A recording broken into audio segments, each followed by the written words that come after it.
Hello, my name is Rich Howard, owner of Architectural Builder Supply, and this video is how to originate a key for a pin tumbler cylinder. This happens to be a key and lever cylinder by a typical common manufacturer. It could really be any manufacturer. This happens to be Schlage, it could be Yale, it could be Sargent or Corbin Russwin. Any cylinder that you have the ability to get open. If this is going to be a medical biaxial, you're probably not going to bypass that cylinder and then originate a key. But the garden variety locks that we all encounter, your Quicksets and your Schlages and your Yales and your Arrows, Corbin, Russwin, Sargent, etc. All the imported versions of all of those locks as well. If you can get the cylinder open, you can most likely then originate a key. Most likely.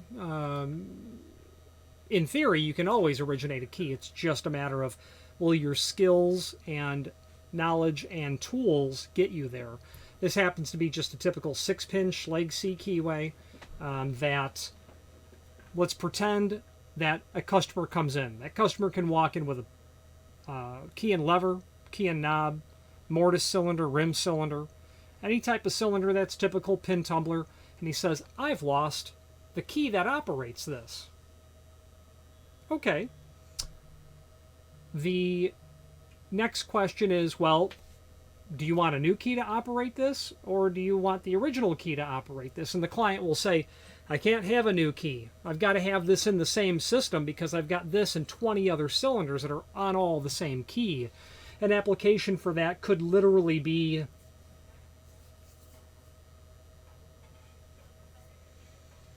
common area in a condo building. You could have laundry rooms. You could have doors from garage to elevator shafts, stairwells. You could have pool enclosures. You could have any sort of, restrooms that might be accessible to the public, but they want to lock it down with a key that only owners can enter. Any application where you've got or exterior doors. Let's say that you had doors that were just simply all what we might say common keyed, except that in this instance they're not Maison keyed, where there is units 1 through 20 and their individual keys all pass through this cylinder, but units 1 through 20's keys can't go into each cylinder. A more simpler way to do that, if you were to do that, you would just key these all alike. And to repeat a phrase I heard from an instructor of mine, by the magic invention of a modern piece of technology called the key ring, you would just then issue everyone a second key. One key for those common doors, and then one key for their unit. So the client will say, I can't have a new key. I've got to have this key to all of the other keys. All of the existing keys need to pass this. And you'll say, well, don't you have a copy of that key? I left it at the shop. I left it at the building, and the building's an hour away. You say, oh boy, I wish you had that. It'd be easier. Not easier, just would probably take less time.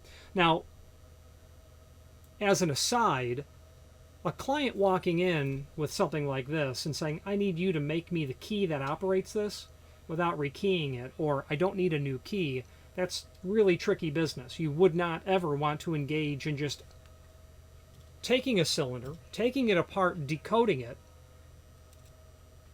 cutting a key that operates this cylinder, which is the same pins that are already in here, and then handing it back to that person. Because now they've got a key that works all of the other doors, and who knows who that person is. You would never knowingly do that. You would only do that if this was a known client, a known installation, something likely that you managed and were responsible for the locksmithing over that. So assuming that that's the case, client walks in, I need you to cut me a key that will operate this because I've got to go right back to the job and it's got to be keyed to everything else, but he didn't bring the key. Okay, so the next portion of this video is where I shim open a cylinder. Unrelated to this exact video, but the concept behind shimming a cylinder is the same.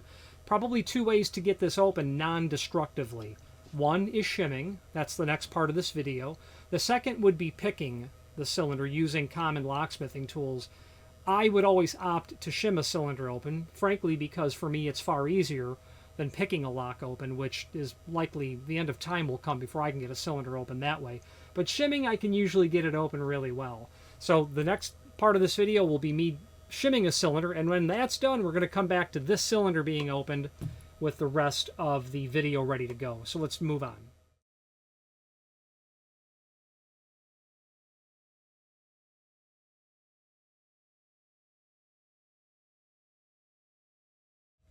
Okay, so we've got this cylinder shimmed open, so now we can basically take it apart. And so you know that the client is someone authorized to ask you to do work on the system, and you're thoroughly comfortable doing so. So this could be master keyed. In this example, you know that it's not. It could be, though. And if it is master keyed, it's really not, it's no harder. It would just take longer. And the problem with it being master keyed is you would not be sure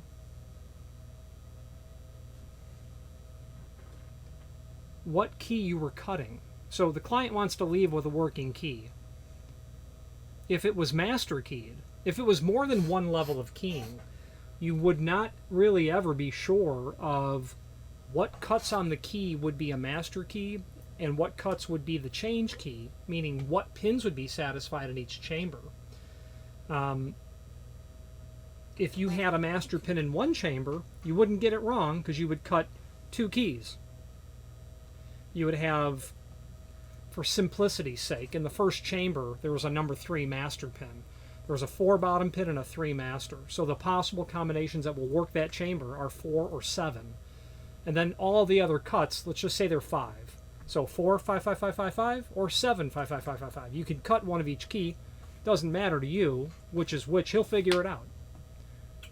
If you had a key in, if you had a master pin in 2 chambers, now all of a sudden you've got 4 possible keys that will work it. At that point, you see where the math is going. If there are 3 chambers with 1 master pin in each, you would start to not have any ability to know. If you had 1 chamber with 2 master pins, it's the same problem as 2 chambers with 1 master pin in each. So in this simple example, because there's more to the point of this video than how it doesn't work, is that you know it's only single keyed, meaning there's only bottom pins, there's no master pins. You've got 20 cylinders, they're SKD1, which means that they're all keyed alike to the SKD1 group. Single keyed 1 is what it's called. No master. Specifically, it means there's no master key when you say SKD.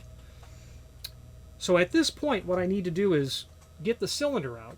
It's extremely important at this point to not lose or jumble the pins, the pin tumblers, the bottom pins that are in here. For if you do, you don't know how they go back together. Yeah, that's the bottom line. So, this is a 6-pin cylinder. I can see that there are bottom pins in only 5 chambers. What you would absolutely do next is then you would inspect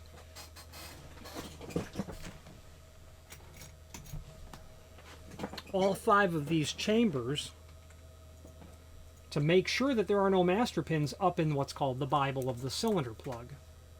So I'm going to pretend like I'm testing these because I know this cylinder doesn't have them, meaning I've already done it.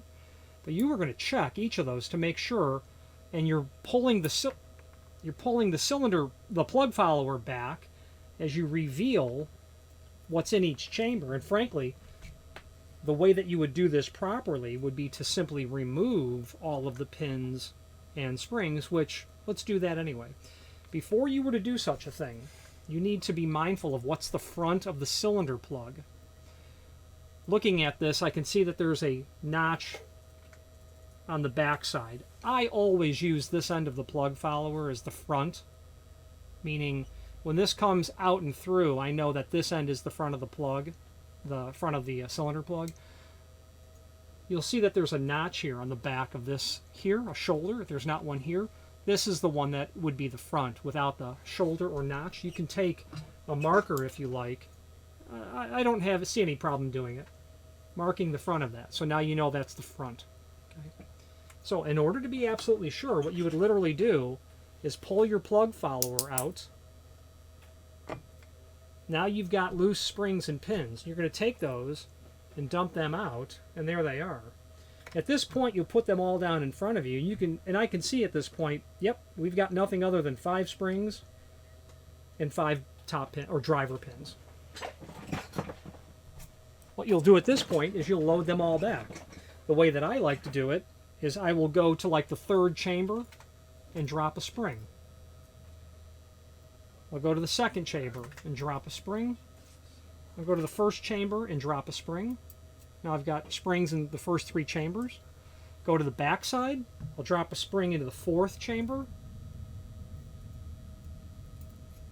I'll drop a spring in the 5th chamber. There is no 6th chamber, but the point is I like working halfway through rather than trying from the front to get all the way to the 5th or 6th chamber. Do that from the back end. Now, at this point, you'll need to get your plug follower in, but you need to do so in such a way that you can push the spring down to get the plug follower to slide over the spring, which is definitely not always easy. It's definitely not easy when you need a bigger set of spectacles. If you've not hit subscribe yet, we would very much appreciate if you did, and hopefully you're enjoying this video. Now, let's get back to it. And all I'm doing is pushing those springs down so I can push my plug follower up. And I've got it. My plug follower is now in.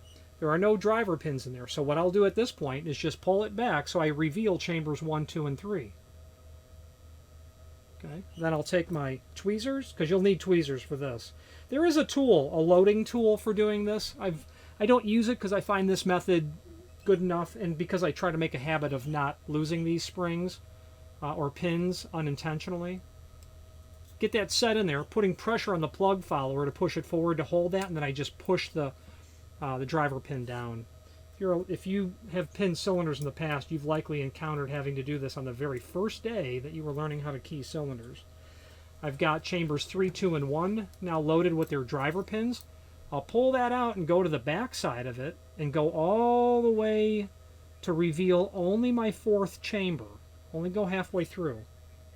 I've got to put a driver pin in chamber 4. And I've got to put a driver pin in chamber 5. Chamber 6, if you recall, does not have anything. This is a 6-pin cylinder. This is a drilled 6, pinned 5 is what it's called. It's drilled for 6 chambers, but it's only pinned for 5. Okay, now, here's what we have. We now have a cylinder in our hand with 5 bottom pins, and we don't have any idea what those are. In reality, in this example, you would know what they are because you would have keying records. Which means the next part of this video would be the same process. But in the event when you don't have one, or your customer comes in and says, you know, I've got all these lock cylinders I want to reuse. You know those 20 common area doors we have? Why don't you pin me up? Somebody put bubble gum in one of them or damaged one. And the client brings you a cylinder that's keyed to something. Okay? You could repurpose that material, or vice versa. You just need to originate a key. And that is the point. So you've got 5 pins in here. What you need to do is to take each pin out.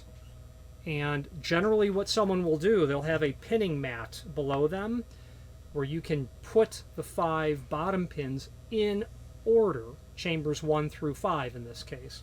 So I'm literally going to take these pins, and you'll have to be very methodical about it, where you place them. You have to be mindful to not disturb them. Don't let them roll around. A pinning mat literally has areas where it's a rubber mat that it can't roll to any other area. Okay, so if you do this often, you probably want a pinning mat. What I end up doing is just rolling the pins out of the cylinder plug. You won't be able to really see this. I'll do it here. Rolling them over and then lifting the plug up. Now, it's a little bit dangerous because because it is. This is chamber 1. I'll put that there. This is chamber 2. I'll put that there.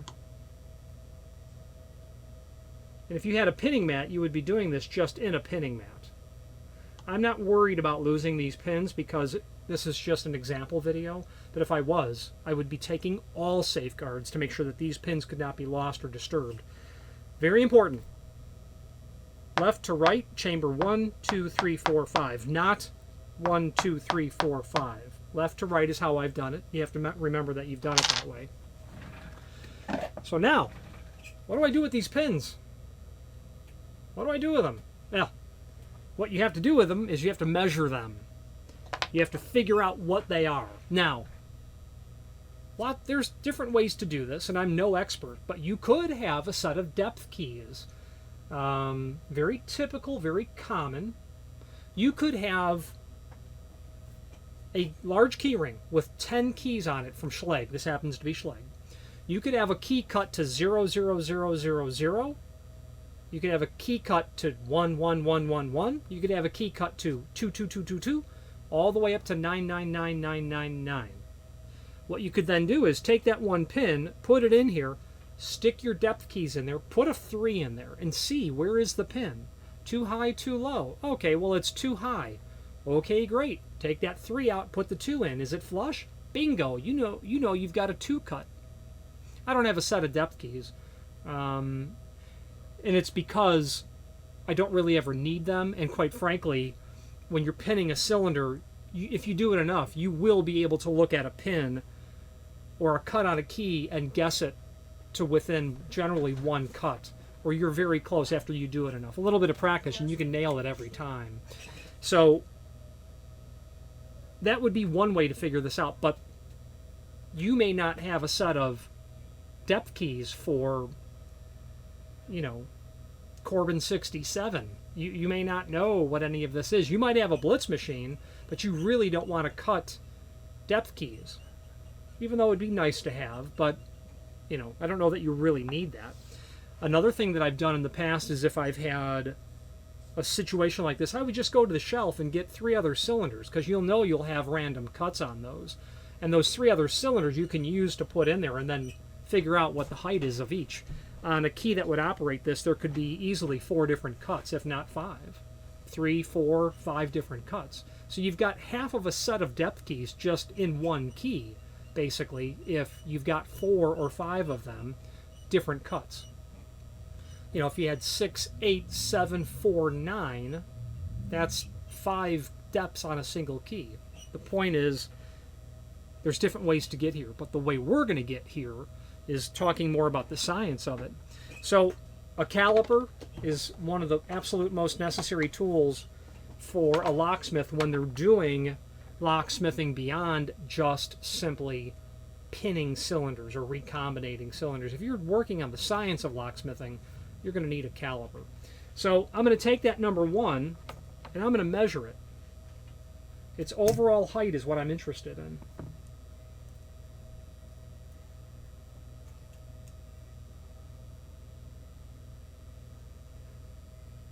Uh-huh. 0.21. 0.21 is what that pin measures. Very interesting. Okay. Now, 0.21.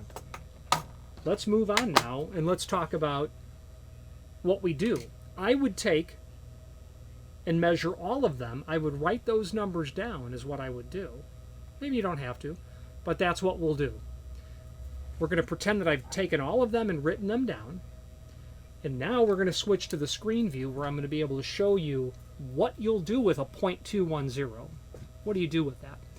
You might say, well, I work with Schlage a lot, and I know a number 3 pin is 0.210, which it is. But let's say it's pre-System 70 Corbin. You may have no idea what that is, and you need to refer to a document. That's what we're going to do now. We're going to show you how to solve the problem, not using the shortcut methods that you may already have memorized. So let's switch to the screen view, and let's find some supporting documentation. If you are enjoying this video, please click thumbs up or like, and also please consider subscribing to our channel. Let's move on to the rest of the video.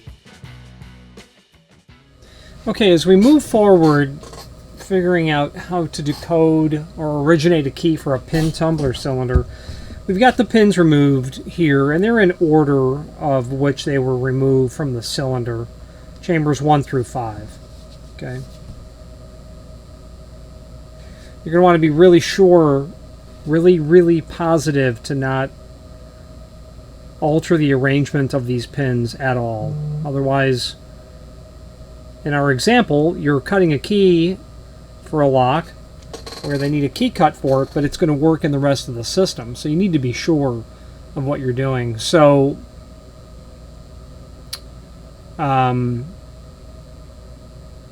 this is an unusual key, I can see that, because I'm looking at these pins, and what strikes me is that the middle 3 are the same size, and the outer chambers 1 and 5 might be the same. Well, the next thing we're going to do is we're going to measure the length of the pins. This is just the approach that I'm taking in this video. So I'm going to measure. This is the first chamber. I'm going to measure that.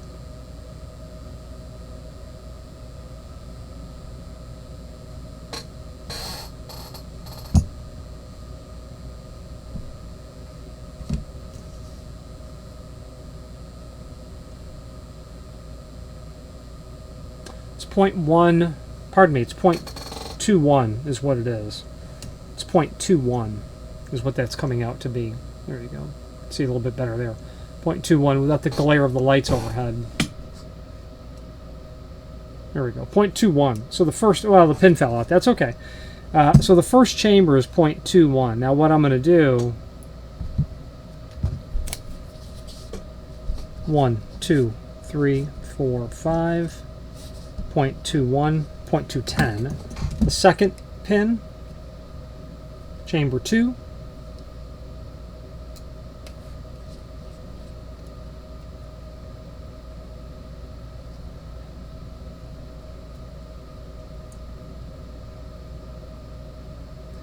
this pin's a little bit shorter than the first one, and it's proving to be a bit dastardly to get it in my caliper.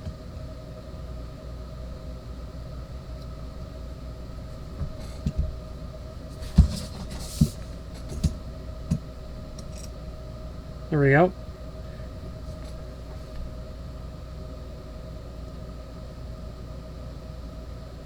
Looks like it's 0.193. I'm going to write down 0.193. Now we know that this is a Schlage system. I know that it is. The client has a C keyway. He's got genuine original C material. The third pin, we're going to approach it the same way here. Leave it right there. Get our caliper in between there. Coming up with the same size, basically.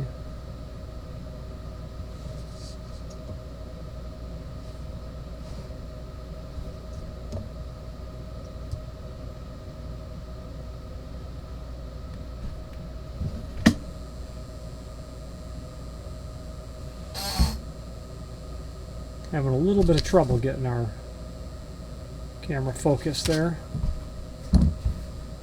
Yeah. Same, well, 0.192 is what this one looks like. We're going to move on to the fourth chamber. Same routine.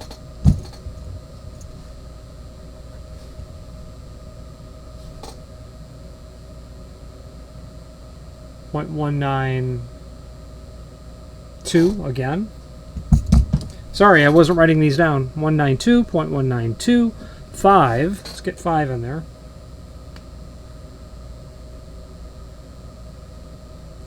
This pin was clearly different than the others. Well, this was different than the middle 3.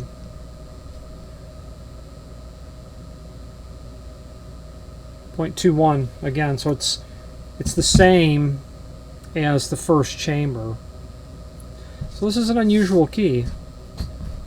This is 0.210. So 210, 193, 192, 192, 210. Interesting. These 3 cuts are the same. These 2 cuts are the same. It's not unusual. It's just not a great key. I wouldn't use that key, but you could. I think 3 of the cuts of the same cut in a row would be the maximum you really ever want to have in a system. This is whatever this key number is, it's a poor example of a key. You've got 2 of the same cuts here, you got 3 of the same cuts in the middle. You're going to get a lot of poor cuts when you extend out your theoretical keys. When you take your 5-pin system and you write out the 1000, if you were to have computer software, generate the 1096 possible, I'm sorry, 1024 is what it is, 1024 possible keys. You're going to get, you will sooner or later, well, it depends on what your master is, but you will get keys that will be like this. Or you can get keys like this. This would be a key that I would probably toss from the system and use it only as, if I had to. So let's switch to the screen view and let's take a closer look at what we're going to do with this data. Okay. Right now, basically what you could, before I get to that, what you could do is figure out what pins in the Schlage kit match these sizes. Well, that's easy. I mean, the pin kit is a tool. We're going to do this a different way. We're going to use a different tool. We're going to use the depth and spacing data. So let's switch to the screen view and let's take a closer look at that documentation. If you've not hit subscribe yet, we would very much appreciate if you did, and hopefully you're enjoying this video. Now, let's get back to it. So now that we have and we know what the physical length is of our pins, and they could be any length, we've got to come up with our reference document. So from the Schlage page within our site, I'm not aware of a depth and spacing data just for Schlage, although the depth and spacing data does exist in the Everest service manual, which is here. And it's going to be near the back of the catalog, if I recall. Or the service manual, near the back of the service manual. Here it is. So this is depth and spacing data for, for Schlage. It happens to be, out of the Everest catalog. Doesn't matter because the spacing and depths are the same, whether it be Everest, or it be Primus, or it be Classic Obverse, or any of the restricted keyways, etc. So what we're really seeing here is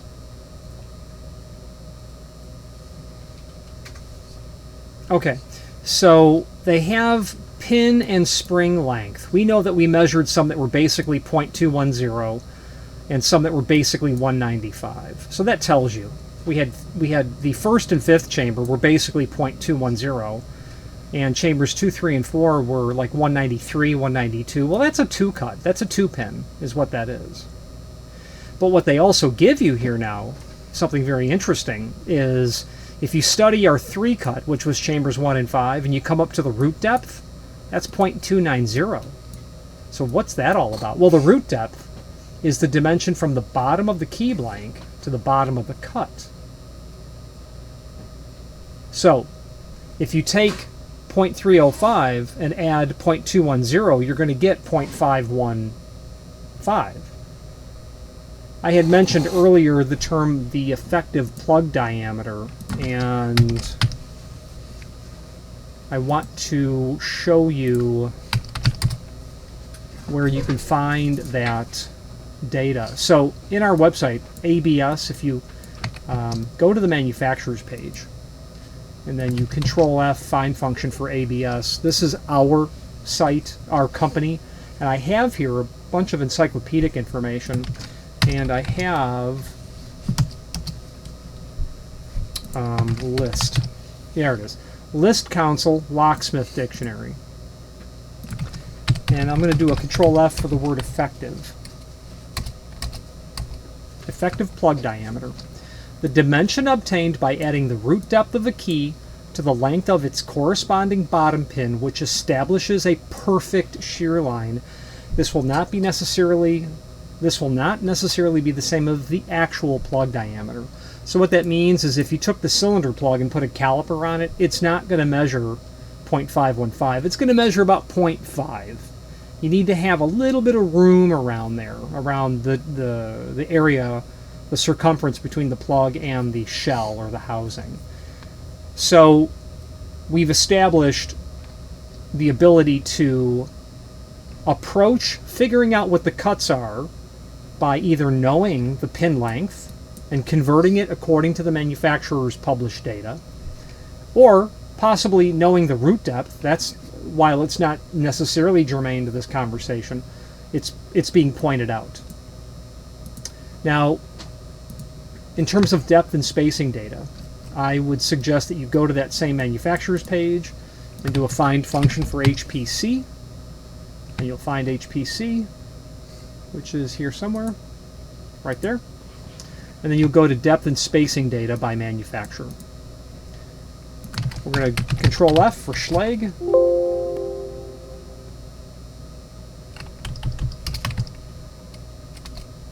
All right, Schlage.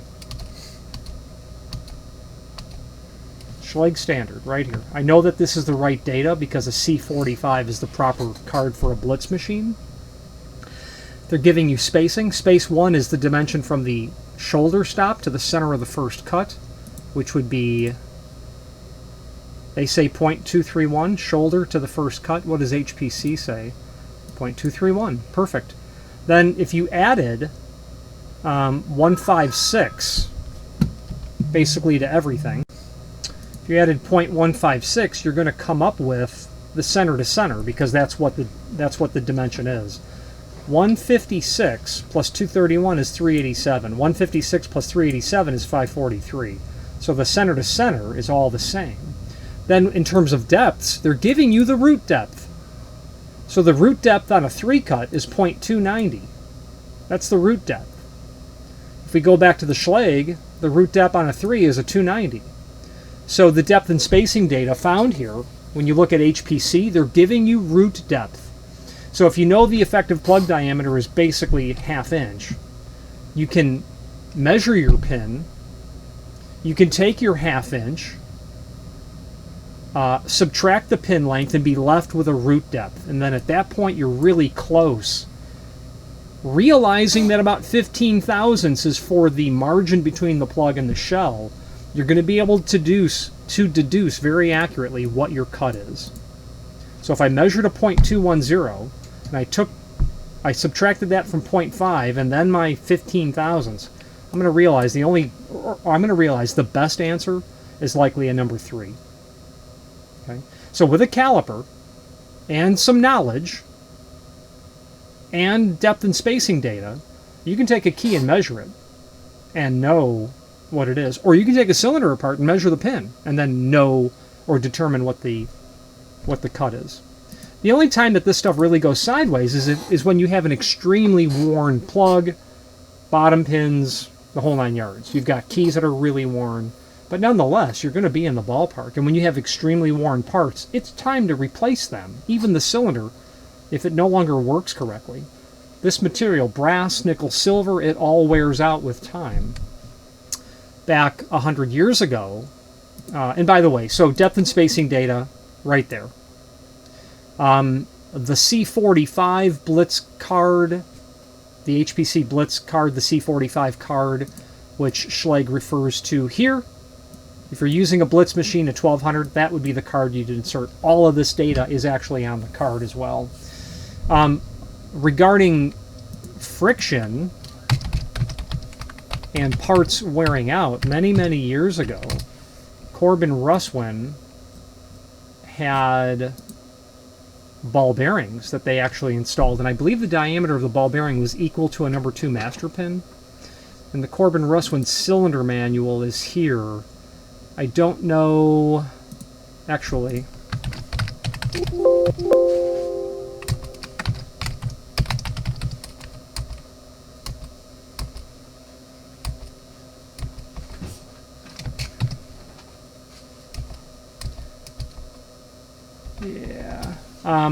The bottom line is they used to insert ball bearings into the leading edges over here because the first chamber sees very little interaction with the bottom pin.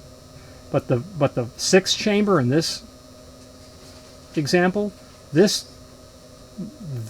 cut and the bottom pin in the first chamber of the shell are always being contacted. So how many times does the bottom pin of the 6th chamber in the shell actually rake across all of these pins? It never does. It only seats in here. But this cut on this key hits only the 1st chamber, but this cut in the 6th chamber hits all of them. So your keys will wear out differently because, you know, this is hitting 6 times the amount of pins that this one is. So how to determine how to originate a key based on information you have when you can take a cylinder apart, this would be a good approach. Let's wrap up this video on camera. If you are enjoying this video, please click thumbs up or like, and also please consider subscribing to our channel. Let's move on to the rest of the video.